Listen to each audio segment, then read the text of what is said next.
अगर मुझे याद ही नहीं होता तो मैं नोट करूंगा। तो ये बिल्कुल डिफर हो जाएगी ना स्ट्रेटेजी। जैसे विराट कोहली और वैभव सूर्यवंशी में क्या अंतर है? सब अपनी अपनी टेक्निक से खेलते हैं।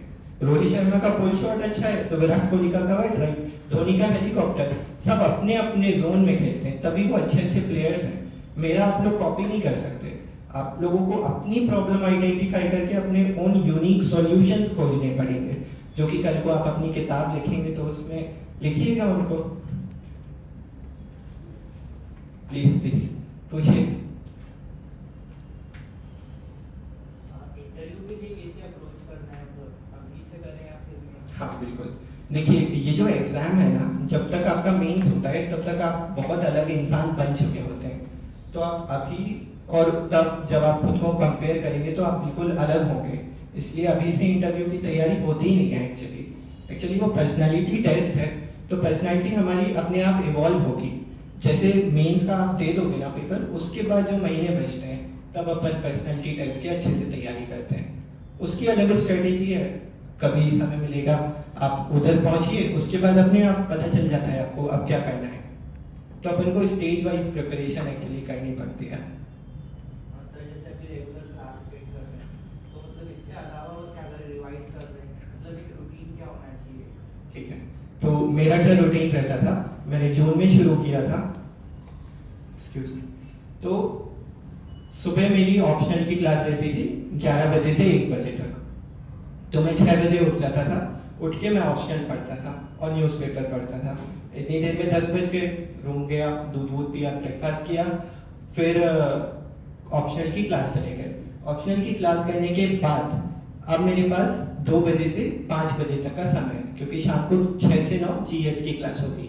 तो 2 से 5 मैं वो पढ़ूंगा जो 6 से 9 पढ़ाने वाले हैं, क्योंकि मुझे टॉपिक पहले से पता है। तो मैं खुद मेहनत करके जाऊंगा, कोई बुक पढ़ लूंगा, यूट्यूब देख लूंगा।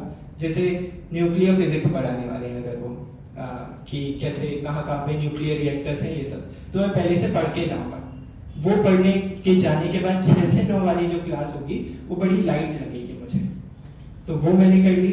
अब मैं वापस आया 9:30-10 बजे तक घर पे, तो अब 11 से 12:30 तक मैंने जो क्लास में पढ़ा है उसको रिवाइज कर लिया।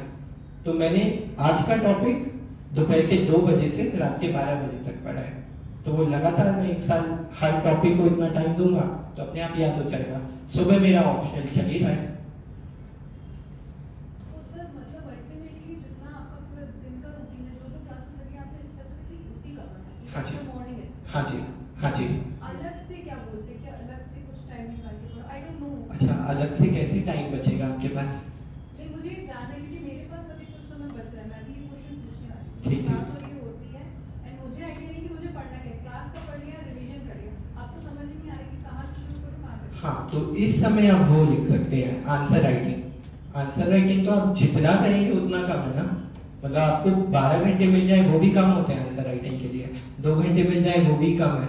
तो आपको तो 20 मिनट मिले ना, आप आंसर मत लिखिए, आप सोच लीजिए कि यार इसका इंट्रोडक्शन में ये लिखूंगा, बॉडी में ये आएगा, कंक्लूजन ये आएगा। जो आज टॉपिक्स पढ़े उसी पे ब्रेन स्टॉर्म करते रहिए। और समय मिल जाए, अगर आपके पास और ज़्यादा 48 घंटे हैं, कहीं से निकल रहा है, तो फिर उसमें मैपिंग लगा लीजिए, इंस्टाग्राम स्क्रॉल करके वो जयशंकर जी वाली कोट लिख लीजिए। तो टाइम तो बहुत कम है एक्चुअली हमारे पास प्रिपरेशन में। अगर वो बच रहा है तो हमको बहुत ध्यान देने की ज़रूरत है कि एक्चुअली क्यों बच रहा है वो। बाकी